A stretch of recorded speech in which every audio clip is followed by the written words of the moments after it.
Kamakailan lamang ay umattend ng isang event si Chloe San Jose, kung saan ay nagpaunlak naman ito ng interviews.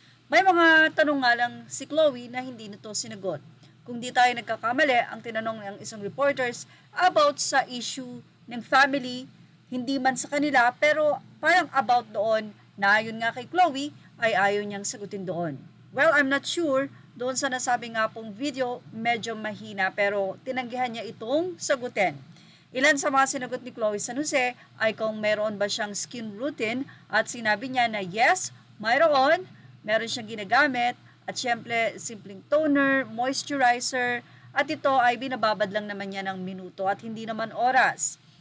Tinanong din si Chloe San Jose kung balak ba nitong mag-artista. Ayon kay Chloe ay wala. Gusto lang daw niya ang maging o manatiling content creator. Sa nasabi nga pong interview ay wala naman nang nagtanong about sa problema or issue ni Carlos Yulo sa family nito dahil alam nilang hindi naman ito sasagutin ni Chloe San Jose. Marami naman ang natuwa dahil kahit paano ay pinaunlakan sila ng girlfriend ni Carlos Yulo ng interview. At mula sa anonymous commentator ng Fashion Police na kilala, ang mga commentator dito na medyo negative ang mga nagiging comment nila. Pero dito kay Chloe, mukhang nakatanggap siya ng love and support sa mga anonymous commentator ng Fashion Police. Narito ang kanilang naging reaksyon matapos nilang madinig ang boses at mga sagot ni Chloe San Jose sa mga questions sa kanya. Narito ang naging say ng mga anonymous commentator. Anila, ako lang ito. She's not bad at all naman. Medyo liberated lang talaga siya. And I find her malakas ang loob. Kung ano nakikita natin sa kanya, yun talaga siya. She's sweet and malambing. Matagal na din siyang content creator before. Naging sila ni Carlos Yulo. Subikat lang dahil nga sa jowa niya at nakilala ng tao. Nung natalo nga si Kaloy sa Japan, dun din pala siya.